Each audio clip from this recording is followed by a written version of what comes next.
Pak larg Unazës, aty diku tek Ministria e Mbrojtjes, ndodhet lokali Anemos, aktiviteti sapo hapur nga e reja 28 vjeçare greke Natalia Kostieva, me të cilën pata mundësi të shkëmbej dy fjalë për të kuptuar më mirë zgjidhjen e saj për të jetuar dhe punuar në Shqipëri. Nice to meet you, Natalia. How are you?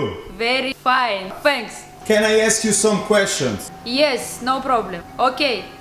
Thanks. Δεν υπάρχει κάποια συγκεκριμένη ιστορία, γι' αυτό έχω φίλους και έχω έρθει στην Αλβανία για διακοπές.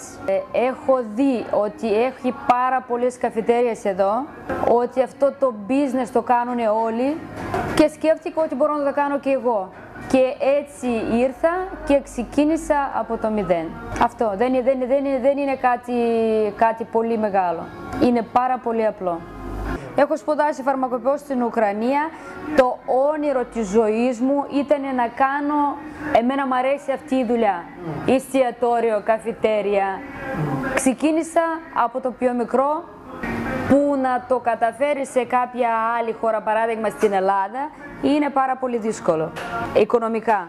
Και τώρα ειδικά με την κρίση, όχι μόνο οικονομικά. Δεν είμαι σίγουρη άμα πετύχει αυτή η δουλειά εκεί.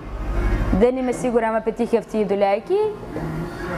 Επειδή έβλεπα ότι δουλεύει και περπατάει αυτή η δουλειά εδώ, σκέφτηκα ότι μπορώ να δοκιμάσω τη τύχη μου εγώ στην Αλβανία. Ήταν πάρα πολύ δύσκολο να πάρουμε την απόφαση για να έρθω εγώ στην Αλβανία, γιατί όπως είναι γνωστό, ακούγονται όχι πάρα πολλά καλά πράγματα εδώ, αλλά μόλις πέρασαν τα σύνορα Ελλάδα-Αλβανία, ήμουνα πάρα πολύ έκπληκτη με αυτά που είδα. Δεν περίμενα να δω αυτό που είδα. Περιποιημένα σπίτια, καθαρούς δρόμους, ευχάριστους και καλούς ανθρώπους. Είναι πάρα πολύ διαφορετικά εδώ μέσα, όταν βρίσκεσαι εδώ μέσα, από αυτά που ακούς έξω για αυτή τη χώρα. Ξέρω ότι υπάρχει εδώ ελληνική, σαν σύλλογο ελληνικό, που θέλω να επικοινωνήσω μαζί του, αλλά τώρα επειδή είναι αρχή και δουλεύω, ξεκινάω και η αρχή είναι δύσκολη, όλη η δύναμη είναι πάνω στη δουλειά. Δεν έχω βγει και δεν έχω βρεθεί με Έλληνες, αλλά θέλω να πω ότι πάρα πολλά παιδιά μιλάνε εδώ ελληνικά, ξέρουν ελληνικά. Για μένα είναι πάρα πολύ αρχή. Εγώ δεν μπορώ να σας πω συγκεκριμένα κάποια πράγματα. Θέλω να πω στους νέους ανθρώπους, όπως προσπάθησα εγώ, να προσπαθήσουν και αυτοί να τολμήσουν να κάνουν αυτό. Ποτέ δεν ξέρεις αν μπορείς να πετύχεις. Άμα δεν τολμήσεις, δεν μπορείς να το μάθεις αυτό το πράγμα. Για μένα τα πράγματα φαίνονται πολύ διαφορετικά στην Αλβανία από την Ελλάδα. Θέμα ότι είναι πολύ πιο εύκολο να κάνεις μια επιχείρηση. Πάρα πολύ πιο εύκολα και στα χαρτιά και στα οικονομικά. Είμαι εδώ 1,5 μήνα και έχω μάθει κάποιες αλβανικές λέξεις. Σχετικά για μένα με την ελληνική γλώσσα, η αλβανική μου φαίνεται πάρα πολύ δύσκολη, αλλά σιγά σιγά μαθαίνω. Έχω μάθει κάποιες λέξεις σχετικά με τη δουλειά για να μπορώ να εξυπηρετήσω τον κόσμο, να το χαιρετήσω, να το εξυπηρετήσω. Με τους συνεργάτες επικοινωνώ ελληνικά, αλλά και αυτοί με μαθαίνουν να μιλάω αλβανικά.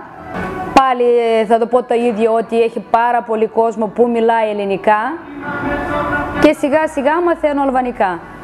Με έκανε πάρα πολύ μεγάλη εντύπωση ότι στην Αλβανία έχει παντού καφετέριες και πάρα πολλές καφετέριες, αλλά και με έκανε και πάλι πάρα πολύ μεγάλη εντύπωση ότι όλες οι καφετέριες είναι γεμάτες.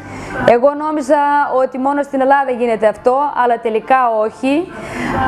Αλλά σύγκριση με την ώρα που πίνουν το καφέ στην Ελλάδα, στην Αλβανία το πίνουν πάρα πολύ γρήγορα. Εμείς το ρεκόρ το σπάμε.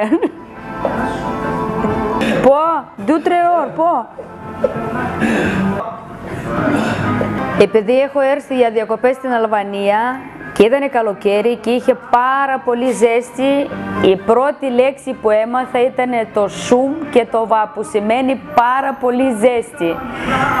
Και σιγά σιγά ξεκίνησα να μαθαίνω λέξεις σχετικά με τη δουλειά μου, που ήταν τσούμαστ που σημαίνει γάλα, είναι μακιάτο πασκούν, είναι μακιάτο με τσούμαστ τεφτόφτ, είναι ουι παγάς, ουι μεγάς και κάτι τέτοια κουτσελάσα.